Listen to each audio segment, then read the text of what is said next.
your rules, your governance. It shouldn't be a history lesson. It should solve problems in general. It shouldn't solve problems kind of one problem at a time. These communities write like 20-page policy manuals. It actually makes you appreciate bureaucracy because people are making it. I don't think even most communities even understand fully what do they exactly mean by decentralization, although most of the communities have decentralization in their constitutions. DAOs aren't failing because they don't have fancy tools. They're failing because they don't have community managers. But if you looked at the manual and you open it up, you'd find underneath the neat little typewritten notepads, there is in giant marker, all caps, no miniature ponies. I can't help that my mind is fixating on that no mini pony. A lot of the academic work on governance feels very academic. Had never even thought of, well, just go to where thousands or hundreds of thousands of people are self-organizing and just study that, and you learn so much. Hello, and this is the Governance Futures podcast. My name is Jamilya. And I'm Eugene. And today we had the pleasure of chatting with Seth Frey. Eugene, what are your impressions right after the chat we had with Seth? Yeah, I always really appreciate the conversations with Seth. I feel like he has both so much experience and exposure to governance in a lot of different environments. Even as we're recording this, I'm realizing what questions that I wish we had time for, but we didn't. But nonetheless, yeah, it's always such a pleasure to talk to Seth, to get his perspective, and I really appreciate how much he brought up culture, how much he brought up, the role of or our understanding of decentralization in a lot of these communities and potential misunderstandings that can lead to problems and challenges, and him, generally speaking about governance in a tech last kind of way, which personally really resonates with me. And, governance just feels such a fundamental part of us being human. And it's more trying to understand how to best do it within these bigger and bigger systems. So, yeah, I thought it was really exciting to get to dive into some of these things with Seth. And yeah, he's definitely one of the guests that I feel like we could have on multiple times and still leave each conversation being like, I didn't get to ask that thing. But yeah, what about you, Jamila? How did it go for you? I really loved it, and it felt like he really cares, and there's a lot of thoughtfulness, and there's also a lot of reflection. And some of the things, for example, during our conversation, he mentioned, your governance shouldn't be a history lesson. I loved that. I feel like very often in crypto space, we're living through historic times, and I wish we didn't have to do it that often, and just would have a peaceful time. We would be able to just build without necessarily running into some of the situations. And I think he also mentioned this importance, as you mentioned, the culture, human-centered governance, all of that really spoke to some of the things that I've been thinking recently.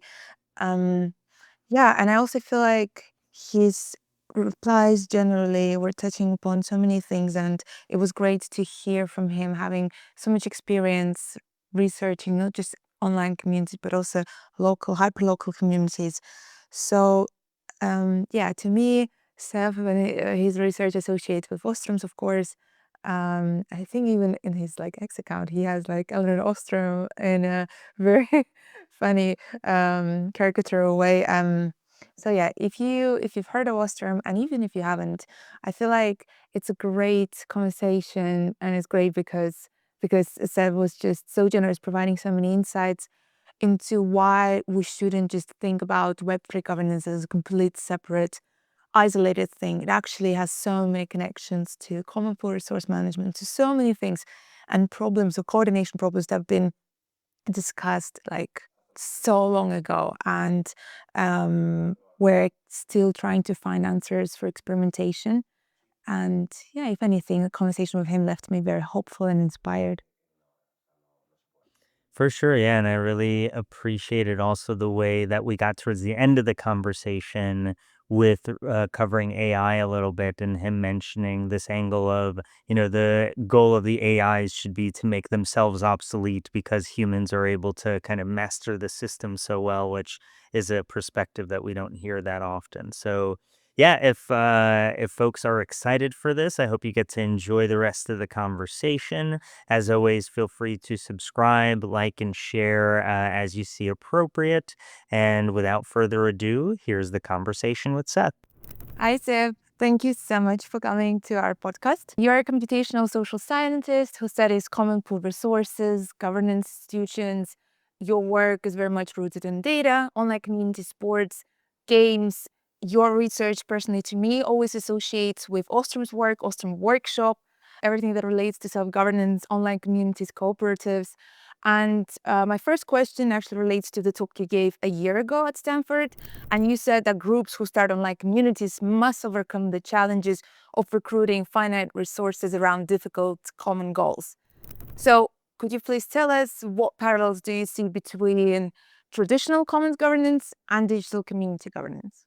For me, they're very much the same. So, online communities for me are a model system of common pool resource systems generally. Yeah, anywhere you have a group of people trying to do something together, you're going to have something that's finite, some valuable resource that there's not enough of to go around. And it can be physical, like water or trees, or it can be virtual, time and attention, or CPU or RAM. And where there are finite resources and lots of people, an inability to privately own those resources, they're fundamentally shared. Then people have to share, and you'll get governance and theories about governance, self-governance, resource management, generally common pool resources and public goods. Theories like that will become relevant no matter where you are. So online communities, I think of them as a toy model, a simplified toy model of the same fundamental processes that drive the tragedy of the commons and other social dilemmas in the real world.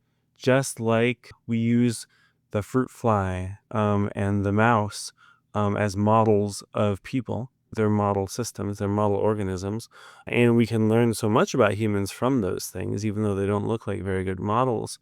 Online communities have exactly the same properties and have exactly the same power to give us really deep insights into real world social systems. Thank you so much. I wanted to dig a little bit deeper into common pool resources, and most of our listeners will be familiar with Ostrom's framework, but someone who might be listening to us might think, well, common pool resources, we usually think about, I don't know, something that is physical or something like fisheries or some other resources that may not necessarily overlap with what we're seeing in digital space. So how would you say the relevance and research of common pool resources, the Ostroms framework, is applicable to, for example, blockchain-based common pool resources? And also, here's the second question from me is, from what I know, there's no unique one like definition of common pool resources, especially digital common pool resources.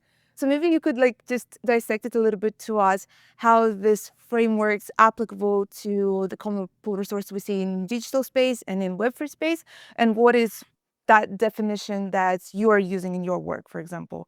Great, great. Yeah, it's almost a nice, comfortable step back. Maybe we shouldn't assume folks know who the Ostroms are. So let's see. We have this idea of common pool resources going back through the 20th century. And they're resources that are finite and non-excludable. You can't keep other people from accessing them. And they're inherently vulnerable to over-extraction, and that's a social dilemma. It's a social dilemma we can map onto every major world problem: deforestation, carbon emissions, overfishing, superbugs, antibiotic resistance. These are all examples of a thing that's valuable, but a thing that no one can keep anyone else from accessing, causing a problem in which the quality of that thing degrades for everybody. And it became a model system for governance. The kind of one of the simplest expressions of the type of problem that demands governance. The first picture of the tragedy of the commons was very binary. You can either suffer from it with no governance, you can solve it with the state telling everybody what to do, or you can solve it with the market. Divide the commons up into privately owned little bits, and then use that to distribute. That was aligned very much with the whole 20th century narrative about the state and freedom. And so it fit very nicely. So this woman, Eleanor Ostrom, and her husband, Vincent Ostrom, more of a constitutional scholar, they came in and spent decades breaking that dichotomy and showing there's a very rich middle. Um, of solutions to this type of problem, that communities can self-organize, can take advantage of local ecological structure, can use their local or indigenous knowledge about the resource and its context and the cultural conditions of extraction to come up with very creative and very long-term sustainable solutions to the dilemma that was treated in earlier times is only solvable through the market or the state. So that's a major contribution from the Ostroms. Now, in the process of showing that and convincing economists, who are especially a skeptical audience, they had to develop a whole way of doing research that integrated insights from everywhere from anthropology to mathematics. The integrated methods all the way from pencil paper proofs to laboratory experiments and ethnography. And that toolkit ends up being useful anytime you want to study a real world social dilemma with lots of moving parts. And anytime you want to do that in a way that respects the kind of richness that context brings. So, as much as anything, as much as I'm using the theory from that community, it's really the methods and the frameworks that are useful for porting over to DAO world, to online community world, because they have this superpower of being able to take context into account, to adapt, and so on. Thank you so much. And I love that you gave an intro to Eleanor and Vincent Ostrom. To me, she is definitely a hero because she was starting her academic path during 60s, if I'm not mistaken. She was doing her PhD, and that was quite a hard time for a woman trying to actually convince the university that her research was worth time and effort. And then I've heard for just so many challenges that she had to go, especially in the earlier stages of her career. But I was fascinated about is that during Ostrom workshop last year, and I saw that like a little book that Eleanor Ostrom was like drawing, like some drawings when she was 7-year-old or something, and she was already drawing some water canal systems, and it's just incredible actually how she carried it through her whole life. I wanted to just like one quick question to follow up on the common pool resources. So it's very now I think clear when we talk about deforestation or this free rider program. But when we apply that to a free space, those rivalrous subtractable goods, what do we mean by that? Is it attention? Is it perhaps, I don't know, time, treasury funds? What would be something that you would just qualify within like the DAO or like just Web3 community that are, like those are common pool resources, guys? You should be aware that those are that. It's tough because, some of the context around workshop, I'd love to elaborate on. Yeah, I mean, it's remarkable, for example, that Ostrom was a spousal hire. She was hired as a condition of the hiring of her husband. He was sort of the original hire, and she was given just administrative duties for about a decade, and teaching duties before she really started to get recognized and get her own resources. And a lot of that comes from the fact that because they didn't have kids, they funded their institute out of salary, out of pocket. They funded a research institute and a research program. So they really made it happen. And I'm really, really pleased that you remember that exhibit. I was behind that. That was my legwork to go into the archives and dig up those resources. It was such a treasure to find that book report by her as a kid. I couldn't believe I could actually touch it. I was like, oh my God, it feels illegal. We should not be able to come close to it. Yeah, we definitely share this attitude. She's a science hero for me, up there with Donna Meadows and Herbert Simon, are, I'd say, my three big ones. In DAO space, to identify the common resources, you just have, for me, that's the definition. There's just the two bits, subtractable or rivalrous, as you're saying, and excludable or non-excludable. So and so you just have this handy checklist. You look at everything as finite, and if in addition to it being finite, no one can keep anyone else from accessing it, then it is a countable resource. Mostly when I'm looking at online community governance of a common resource, it's usually attention that's being managed, attention being the finite, non-excludable thing, the thing that I can take from you without you having that much control over it. And so any rules that a community has around keeping it short, or proper formatting of headers or titles, proper use of tags, which channel to use, these are all examples of managing the finite, non-excludable common pool resource of attention. More concrete examples. My favorite concrete examples all come out of Minecraft. In physical resources, lag is a beautiful example of a common pool resource. You grow too many mobs, too many sheep, you set too many fires, or make too many explosions, and this will impose a CPU load on the server that introduces lag for everybody. And so rules about the use or growth or cultivation of those resources made by kids or other players of Minecraft are common pool resource management institutions. A really nice example then of a virtual resource, and just a great example of how technology isn't just there to solve resource problems. Technology can cause resource problems. Is the emergence of new kinds of common pool resources in a special kind of online community context. I think of creeper creators. I knew a community of Swiss kids. The kid I had hired to reverse engineer the Minecraft network protocol had been obviously a long time player himself, and he was in a community that had chosen not to turn off craters created by explosions. And so between like the wilds of their resources and their thriving little village was a sort of no man's land, this moonscape of creeper craters. And so his community created a norm that if you are the one who set off a creeper, it's your responsibility to fill in the crater. And again, it's a negative resource in this case, that affects everybody, and that nobody can keep anybody else from giving them, and so it's another example of the kind of richness you get from a technologically defined environment that creates more need for governance, not less.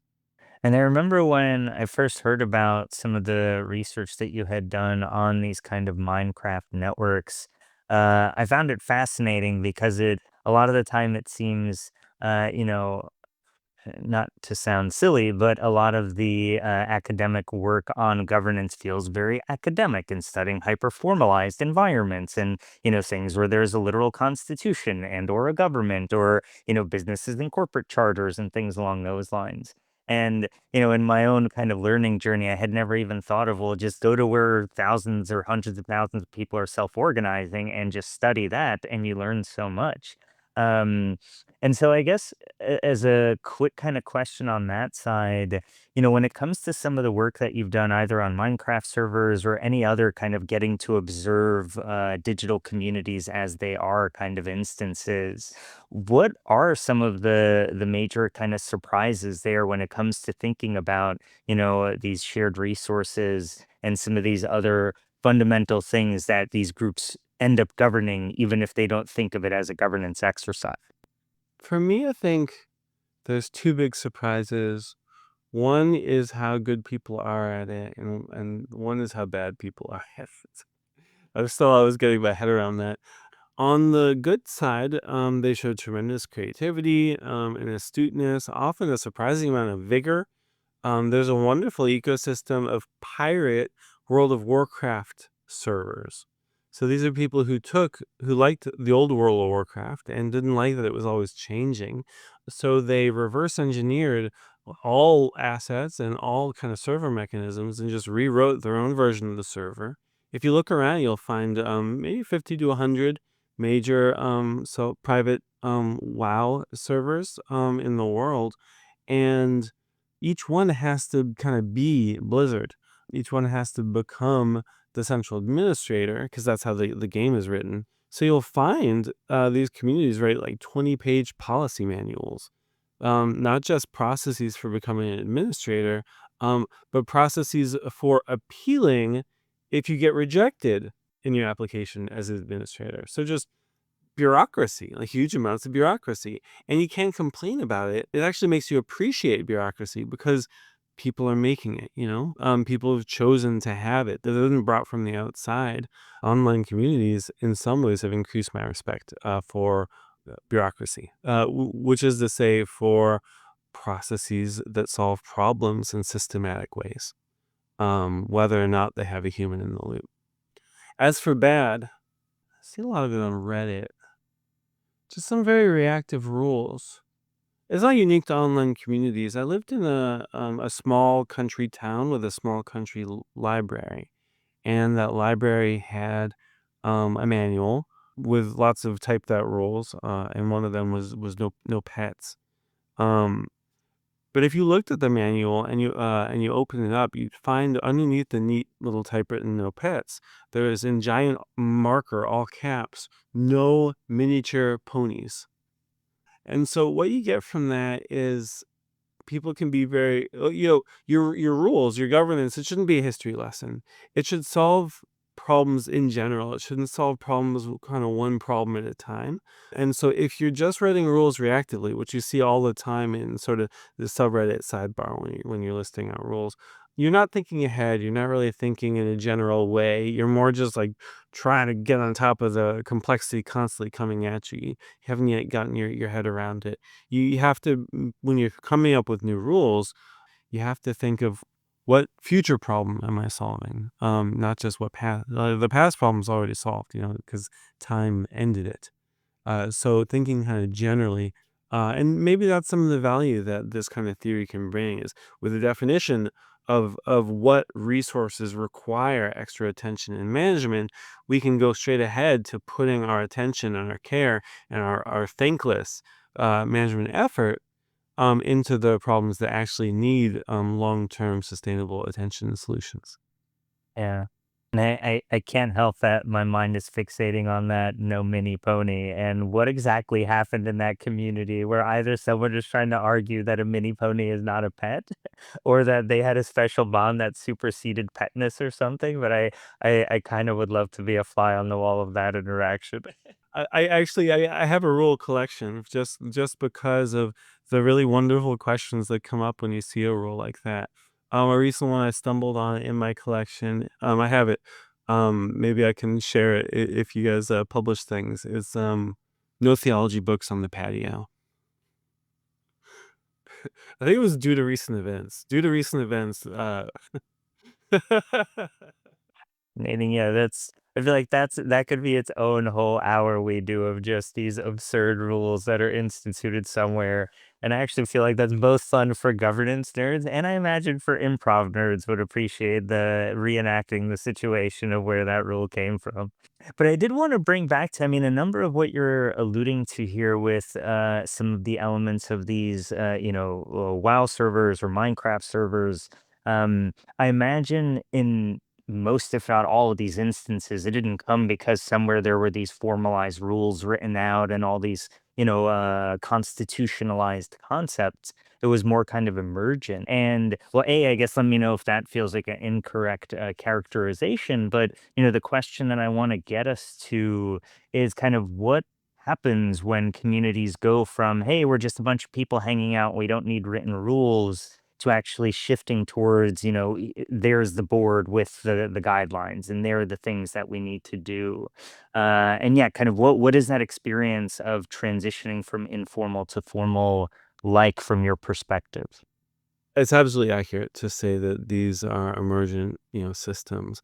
Minecraft is just the most inspiring example. So, and you kind of have this ratchet effect. You start off with a beta or an alpha of Minecraft, created by one person who also releases the server. So you have people kind of running a closed source server and playing this game. But then they decide they want to modify it. So the community reverse engineer, decompiles the server to get the source, and then starts writing up a system of hooks, software hooks for it. Hooks are a design principle, design pattern for module systems. And so now people start writing little modules, now you can wear hats. Now you can have more skins or more behaviors. But people also start writing plugins for governance, for creating the idea of teams, the idea of social hierarchy, the idea of cleaning up vandalism or preventing vandalism, and so on. So the Minecraft community, they create a bunch of plugins that enhance the game experience. That makes the game more popular, more users, more outside people. That motivates more changes. Basically, with every technology you introduce, you create the new problems that you then have to govern. And so eventually the Minecraft moves into writing modules for governance, better ways of preventing vandalism or delegating vandalism prevention or management, delegating the process of flagging users for banning, creating the idea of social roles, creating the idea of private property and private property rights. These are not built into the game. These are ideas created by the user community in the form of plugins that they create. Eventually they create the fan base. This has nothing to do with the lead, the developer. They create a market for plugins, one place you go to download plugins to have your style of governance. They create lists, server lists that show what servers in the world you can join. Those lists are dynamic, so they create an API that every server list can talk to every server to know how many people are on it at that moment, what the lag is at that moment. So they created this whole monitoring ecosystem. The fans did this. They created they created all the problems they had to govern and all the solutions to govern them. And you get this ratchet effect of institutional complexity that ends up being a wonderful counterpoint to concerns that bureaucracy and like off-chain governance thickness is a problem to solve. If it's adaptive, if it's coming out over time as a solution to problems that emerge by the people who are spending tremendous amounts of their lives in these systems, then you can't really resent it. You have to admire it, and you have to start to wonder, maybe it's there for a reason. Classic Gordian knot. You come out as an outsider, and you want to slice the knot. You come to it from an insider. You built that knot, and you built it for a reason. Yeah, and it's so interesting to think about, especially if someone listening to this was never interested in video games or that entire world, and kind of being a bit dismissive of these kind of communities and spaces. I know I personally was when I was first learning around the research, because I didn't frame it that way, and I was very much miscategorizing and misunderstanding the fascinating things that we could learn about, humanity and people's desire to just jump in and be self-organizing in these ways. At the same time, though, it doesn't feel like that individual level enthusiasm towards self organizing and self governance is as emergent in all other spaces. It's great to see in video game environments, but say, you know, uh, in your local PTA, or something going on, a parent teacher association, or in just some kind of community or even local government environment, there isn't always that enthusiasm. And I don't know if you would feel comfortable kind of commenting, or at least reflecting on, what are the kind of environments where you have seen that passion burn most bright, where people are just super excited about it. And for those of us who end up working in spaces where maybe there isn't as much of that intrinsic motivation, whether in politics or whatever other domain, but Yeah, are there any elements of that brightness that can be, used to illuminate governance spaces that might feel a little darker to keep that analogy going from the enthusiasm perspective? That's a great question. It's funny, you're kind of approaching, for me, you're approaching the question punchline first. So there's just a general question of, when is some kind of like democracy or some participatory kind of governance appropriate. And in my opinion, the inappropriate application of like democracy, voting, participation, meetings, inclusion is one of the biggest causes of a lot of tech skepticism about inclusion democracy. I think there's a place for leadership, for one person to say, I'm just going to decide this for now. And it's usually, you really see it in open source. You have one person coming in and saying this thing should exist. And so they start building it. And they make decisions about how it should be built. And maybe people start to join them, but they still have authority and they still are the decider. Now, if they're successful, if they do a good job, they get to create the new problem of including others, the good problem. But it's a lot of work before they've created something that anyone wants to help them govern. And essentially, they haven't earned democracy or participation, because for democracy or participation to make sense, for those governance mechanisms, we should not introduce them for their own sake. For those mechanisms to make sense, they have to be solving a problem that lots of people want different things, and really capital W wants. They deeply desire. They have a stake. They're invested. Until you have a large group of people deeply invested in a thing, participation is just overkill. It's just a lot of it's just so much bureaucracy. And you're going to have a problem of low participation if you front loaded mechanisms for supporting participation without creating a need for it. By creating something that usually the people's lives depend on. So, don't vote on your team's color of shirt, but do vote on things that affect your livelihood, whether that's, how your country runs, but in a more mundane way, how your city runs or how your grocery co-op runs. It's possible to get passionate about those. It's not, I think it's less common. So like you give an example of PTA as like a drab, dry thing. But when it's your kid, there are people who get actually super invested in like, wait, I can control how this thing runs. I'm going to take advantage of that by getting involved in how this thing runs. And then this is where games come in, because games are, I'll just go ahead and say, frivolous.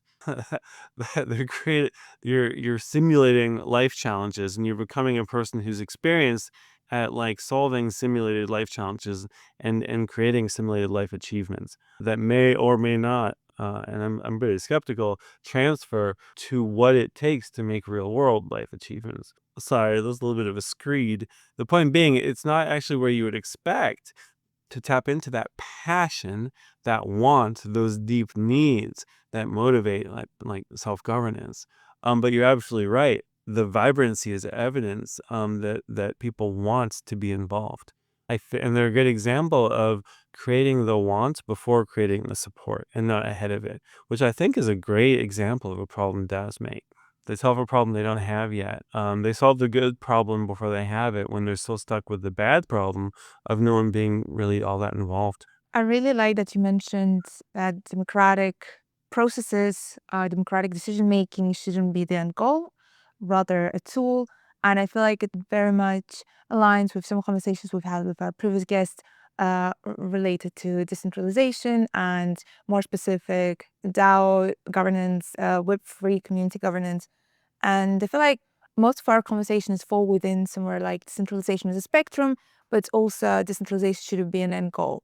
So, do you have any insights from studying community, online communities, digital communities, even like hyperlocal, that would maybe shed some light on what we're doing right or wrong? Or maybe there's certain things that we still, as you said, just doing for the sake of it or running into the same problems. And you, as a person with so much background in just analyzing so many different communities, you're like, guys, you're just doing it so wrong. Why we keep doing the same mistakes? Do you have any of those maybe observations and insight that you'd like to share with us?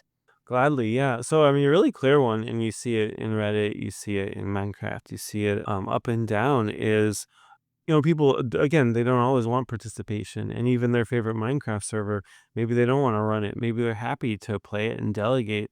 So you see a lot of people opting into centralized governance. I think it's a pragmatic choice, and I'd love to. There's actually very little democracy in online communities. I end up being a scholar of benevolent dictatorship and markets for dictators. Situations where your job is to choose between different leaders, whether that's different subreddits or different servers or different discords or whatever. So I think one surprise for me is that there's so much support for that. Another surprise for me is how hard it is to get out of that. A grant that we got from the National Science Foundation focused on transitions from benevolent dictatorship to community management in open source. It happens all the time. Communities that have succeeded at creating something that's not just of value to lots of people, but of so much value to lots of people that they want to be involved in how it runs. And so we have a corpus of 700 communities that used one standard, the governance.md file, which sits in version control next to your readme.md file in in GitHub. And we looked at the evolution of those documents, which amounts to documentation of the transition from a 0 byte governance MD file, which is your benevolent dictatorship. All rights and responsibilities are on one person and built into the software, and you don't have to write that. To a document that, as it grows, creates the idea of new roles, creates the idea, defines what what resources are at stake, and what actions can be legislated, and builds the mappings between resources and roles via actions that constitutes a multi-stakeholder governance institution. And so watching those transitions at play, it becomes really clear that often the big obstacle to bringing participation and democracy in is not this leader who won't let go of the ball, or right. It's a community that doesn't want to pick the ball up. Are you saddened by this fact? It feels like there's a bit of, yeah, feeling like you are sad about this, that you're observing it, you're accepting it as a fact, but maybe you wish it wasn't this way, or maybe like the first reason that comes to my mind, I'm thinking there's attention scarcity and it requires time, and very often if there's no incentives, like we see it from like just delegates in DAO governance, it's very hard to actually, you know, get that a consistency in attention and time, and understandably so, we'll have lives and so many different commitments. But I'm just curious from your side, is this something that you still feel like, oh, I wish it was a bit different? Or maybe there's a problems where you see like, well, obviously it's going to be like that because of those things that are happening, and it's just so hard to change them. The only thing that's disappointing is that we're also surprised by it. I think so much design and so much governance effort is driven by our ideas of how we think things work, and our ideas of how things should be, and our ideas of what people want. And they're not nearly enough driven by our actual experiences. We've experienced the tension of top down and distributed power, and the beautiful balance that you can get when you're hitting it just right through growing up in like families, you know and being in classes where a teacher cares about what students think, and being in student groups where everyone's a volunteer and you can't use coercion to artificially implement alignment, and being and having jobs where you can use wages to artificially induce alignment, but you then lean on authority and hierarchy for getting things done rather than tapping into intrinsic desires. So we've already experienced institutional diversity. We all know the up and downsides of every different form of governance, and there is no perfect one, right? And yet so much of our design is informed by, I'd say, pretty at this point vapid ideas. Like, yes, there's something to be said for vision, but you got to read more books to have a novel vision, to have a vision that doesn't just rehash all the old conversations that we've already been having for millennia. And I guess following up on that, what role do you see culture playing, whether in these transitions specifically, or even zooming out to, what role does culture play in governance systems more broadly? So I'm really excited about culture. I've I've dreamed about starting a null coin called off dot chain, uh, just to really emphasize that all the big, wild, sexy, exciting frontier in governance for me is off chain. Is going deeper in off chain, not going further away from it, because that's the hard problem. I feel like so much of our effort goes into taking the things that are easy and making them easier, which is to say, taking structures, formal processes, and making them more formalizable. When that's very often not what we need. DAOs aren't failing because they don't have fancy tools. They're failing because they don't have community managers.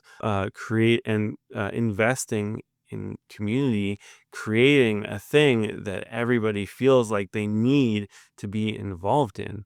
Need, capital N. So that's for me where culture comes in. Is a very goopy word. And so there's a question. Can it be defined? Is there such a thing as a systematic approach to measuring it, to implementing it? And so a good amount of my work has gone into this. And yeah, I think there is. I mean, I'm a social scientist, so put a big asterisk on that answer. Social science is not a very good science. And it's not the fault of social scientists, it's the fault of social systems. You can do science well on things you can control. I have something called the blender test. If you can put it in a blender, if you can destroy it, you can do good science on it. And so we have great science in mouse brains and atoms and rocks and plants and trees. We don't have very good science of people or social systems because there's ethical limits on how good the limits to how good science can be are ethical. So that means that a science of culture is going to itself have to do a lot of work to build systematic, generalizable insights. But actually, a lot of it's there. And it's already quite clear from the work I've done that the ability to be a great community manager and to create value out of nothing that makes people keep coming back and wanting to contribute, that's not a skill set that you have to be born with. They're pretty clear procedures you can follow if you put the time in to creating a strong culture, creating a thing that people want to be a part of. That out of all the things they could be doing, they want to be a part of this thing, engaging with it and stressing out about it and having fun with it. That for me is the thing we need technologies for supporting, right? And that's a very Web 2 answer. And so is often not sexy. Um, but I think if it's about making people like excited about something, what's sexier than that? And so when we're thinking of this intersection of governance and culture, what is the area at that intersection that you want to either personally or you want to see other people exploring more? Is it kind of mapping what does culture mean in its various facets? Is it about understanding what are the cultural processes and procedures to get more participation or activity? Kind of how do you look at that intersection and from the perspective, especially looking forward of what you hope people were to look into or learn more about, is there something specific on your mind there? I think I'm motivated by the same kind of, more or less the same utopian vision as a lot of people. What if we had a system where people are just excellent to each other? And we don't need a bunch of rules, and people just know the right way to be, to maximize everybody's else's dignity and potential, and to get a lot more done together than we could get done alone, and to have a lot of fun or value doing it. Um, so there's a lot of misconceptions, I think, about how to get there, because we've all had experiences of a group just clicking. And so that kinda operates so you get this model that like, "Oh, if I just pick the right people, we'll just click, and then we don't have to do any work, and it'll be great." But it turns out that, clicking I don't know, it's not really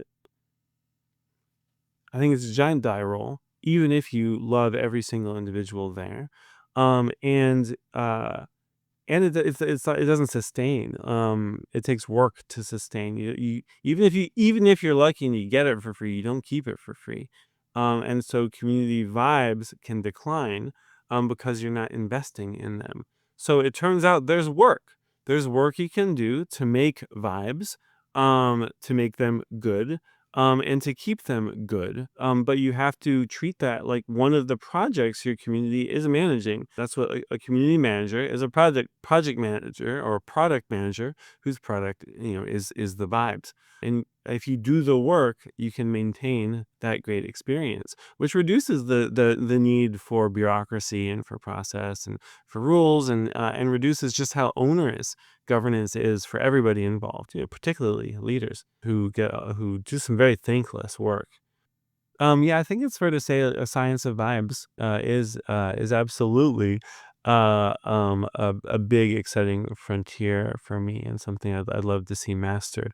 The big misconception to get over, right, is that you get it for free. There are clear steps you can do, but you got to do them, and they take a lot of work.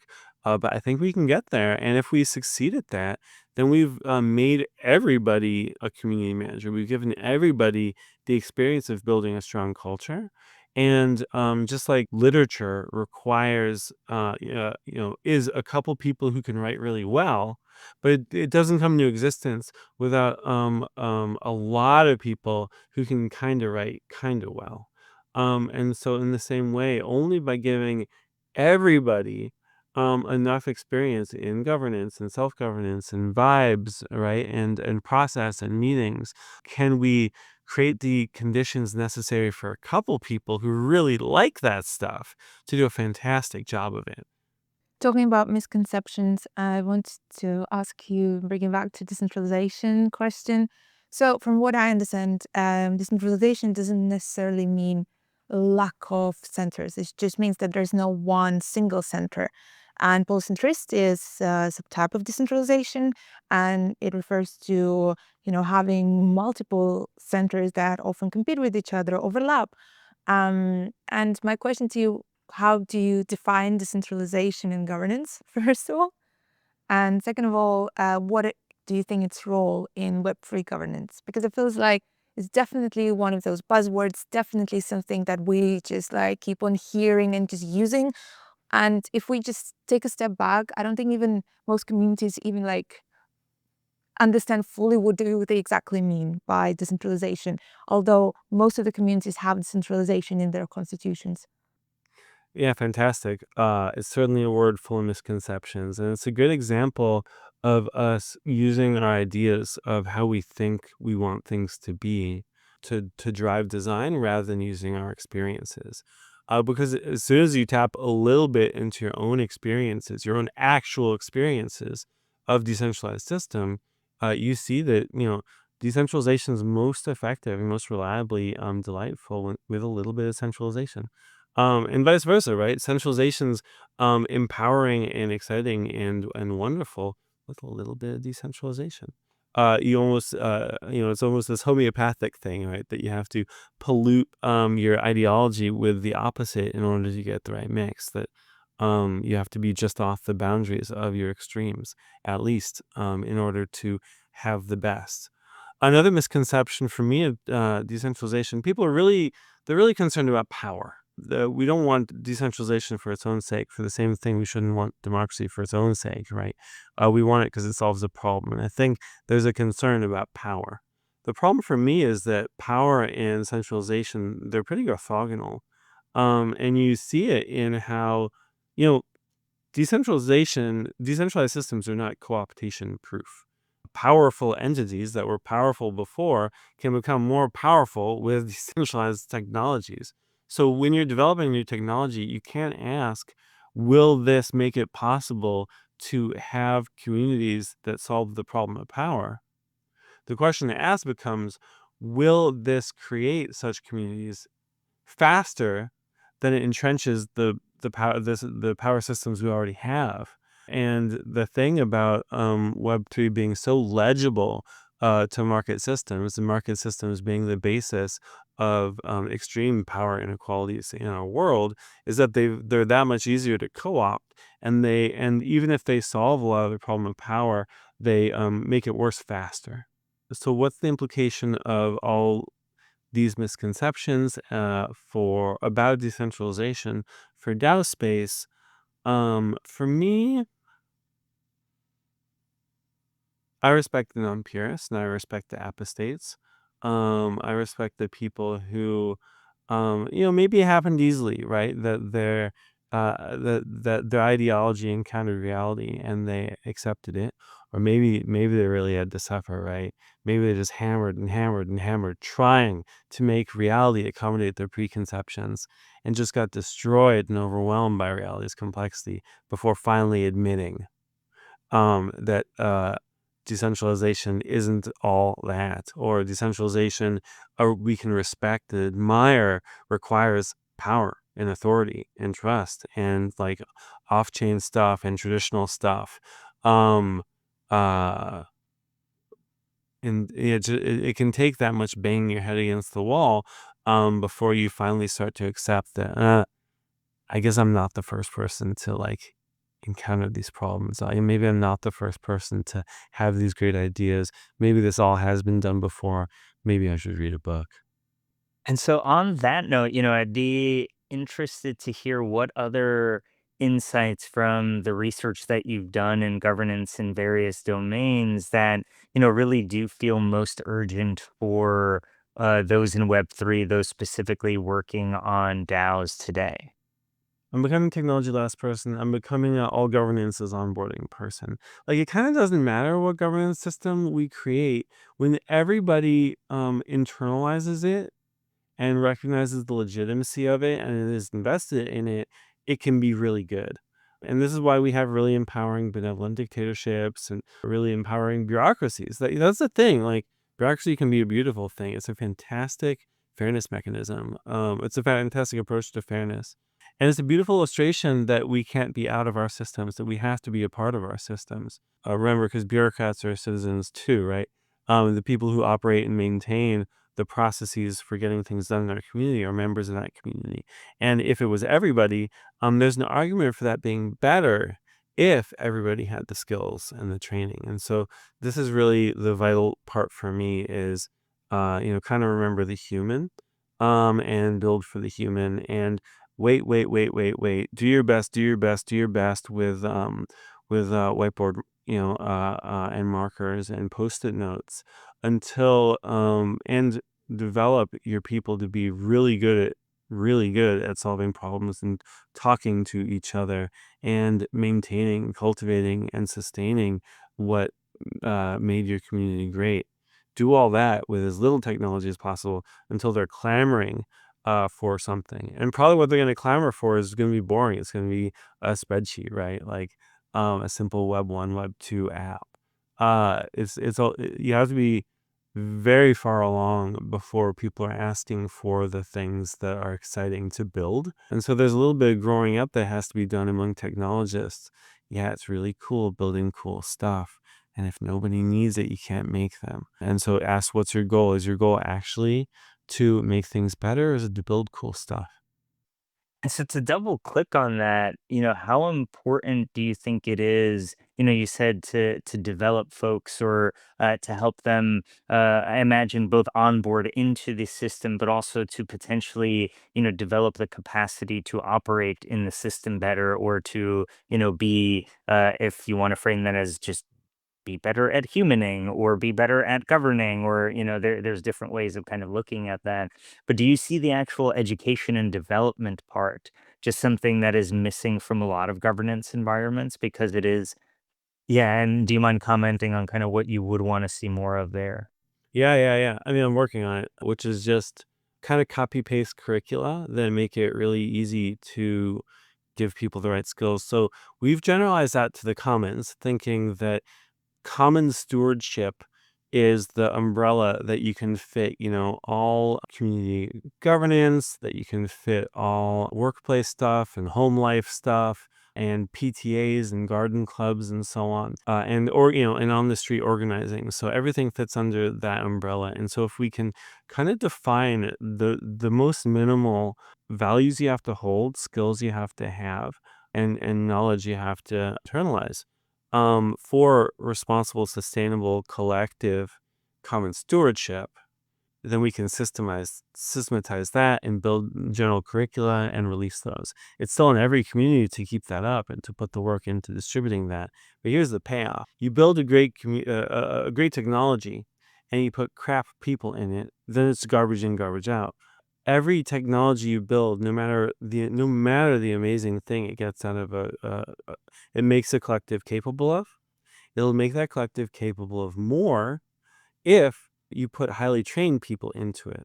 And this isn't like a technology versus people thing, and it's not a new insight. We already know Linux is built for people with a very high skill set. It's an operating system but for people with very high skill set.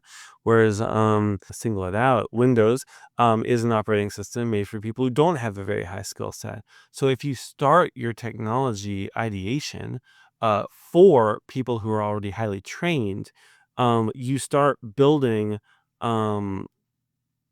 sufficiently powerful tools for them to do astonishing things. And we don't develop people instead of developing technologies. We develop people so that we can develop the most fascinating, exciting technologies because they're making the most of what people know and what are already capable of without it. And do you see that kind of education as being truly generalizable, that there is some Platonic ideal of governance education that's out there somewhere waiting for us to discover it, versus even with the best general curriculum, you're going to need a high degree of customization for your community, your specific values, the ends that you are working towards. And yeah, just how, I guess, given some of the other governance failures that you've seen, will the development and deployment of such curricula fall back to some of these same problems, and kind of be reliant on that, the BDFL, the benevolent dictator for life, to run that education program before getting a program in place? Or, yeah, do you have a kind of other hopes to look towards there?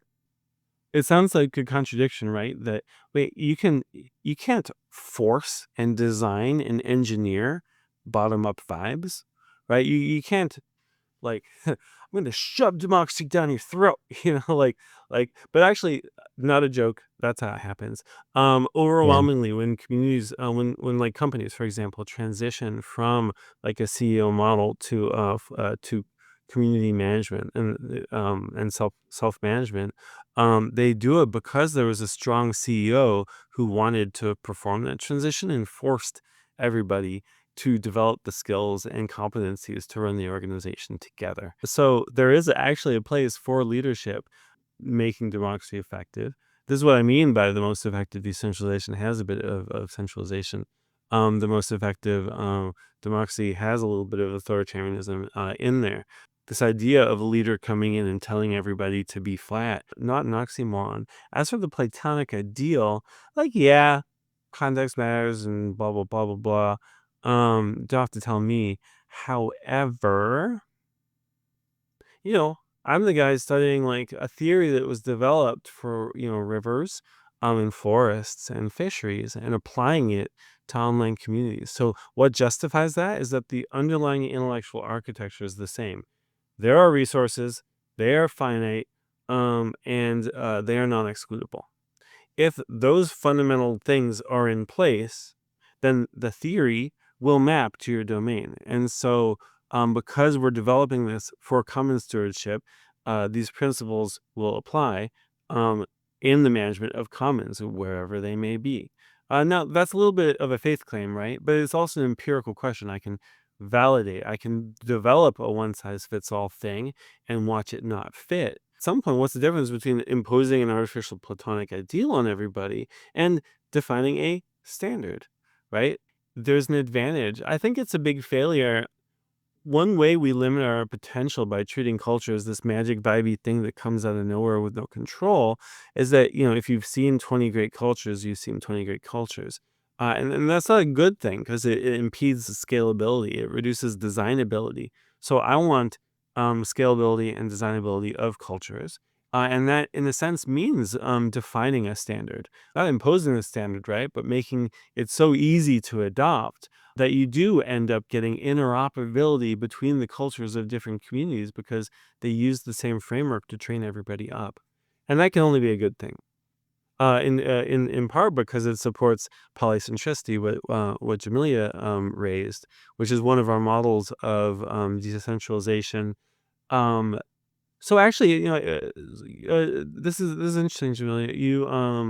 You kind of started off with common pool resources, saying, "Oh, everyone defines it differently." For me, it's actually pretty cleanly and clearly defined. The word that gets thrown around like crazy with different meaning by everybody is polycentricity. And in my circle, a lot of people who throw polycentricity around use it in contrast to decentralization as a kind of system that artfully mixes top down and bottom up, by creating lots of top down systems that have to compete and that are nested under other authorities, so that in a sense they're a bunch of decentralized bodies, and a bunch of centralized bodies at the same time. And so by creating a language that makes it possible for communities to talk to each other, by highlighting literacies that make resource stewardship and resource limits connect across communities, connect communities to each other, we create, I think, the basis for a lot of that messy richness in a designed and systematic way. And I'm really excited about that. And yeah, I feel like there's so many other fascinating angles that we can get into, but in the interest of time, I did want to touch on one more topic before passing it off to Jamila for the quiz section, and that's kind of looking at the role of AI.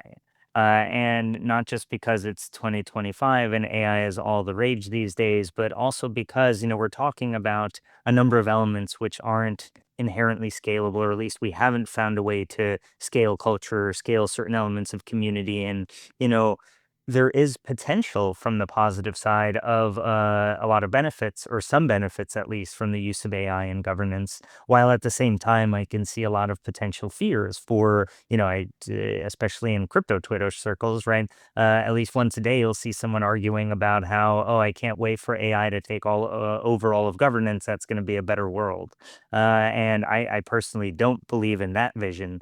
But yeah, I would be interested in kind of your perspective on where you personally hope to see AI being used for governance, and maybe even bringing it down to the point of concrete experiments you would want to see run in the coming future. I prefer to be the Luddite Nokia owner, but I do get pulled in, especially something so important, especially with so many stupid conversations happening.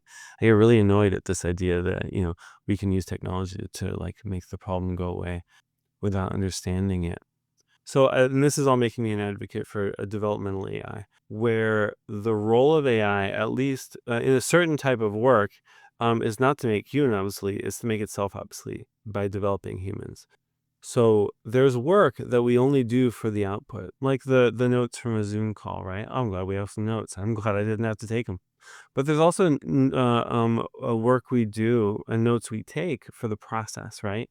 Brainstorming with others, and when I'm in a debate, I'm taking flow notes, right, to formulate my argument. To do that, there's some writing that is the thinking. And that's work that you don't want to job out. So that's work that's for the process. What's the role of AI in that work? In work that's more formative than summative? The role of AI there is to make itself obsolete. The role of a teacher in a grade school classroom is not to maximize grades and attendance. If it were, we should replace every grade school student with an LLM. Schools will get more funding, and outcomes will be better. Grade school, school scores will go higher on average, and it'll be cheaper. You wouldn't need classrooms. You wouldn't need bus systems. Kids could stay at home and play games, and schools would be doing great because there's only LLMs in every chair.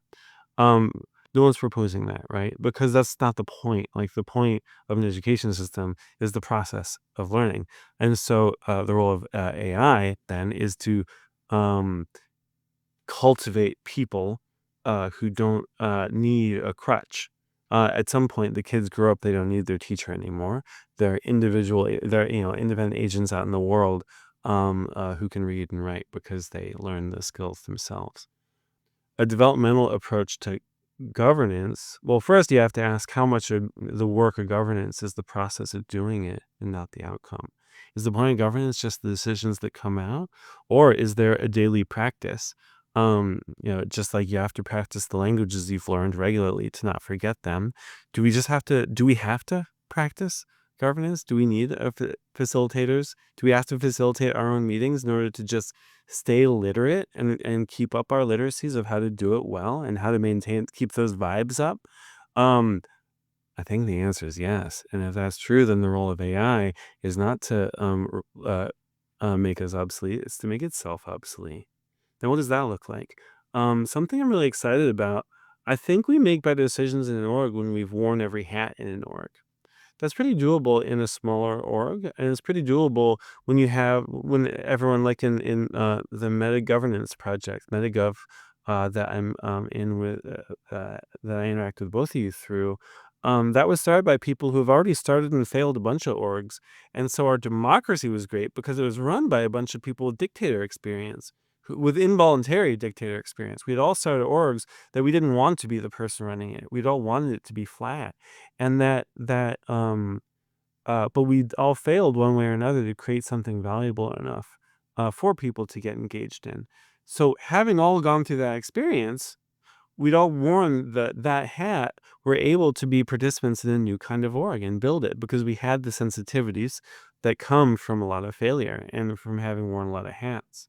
So here's a role for AI: is what if, in order to join a subreddit, let's say, you have to have successfully run and built an LLM subreddit, a population of thousands of agents, and you were their community management. And what normally in the real world takes a couple years, you kind of went through the simulation in a week, successfully managing all the tensions and getting things to a certain point.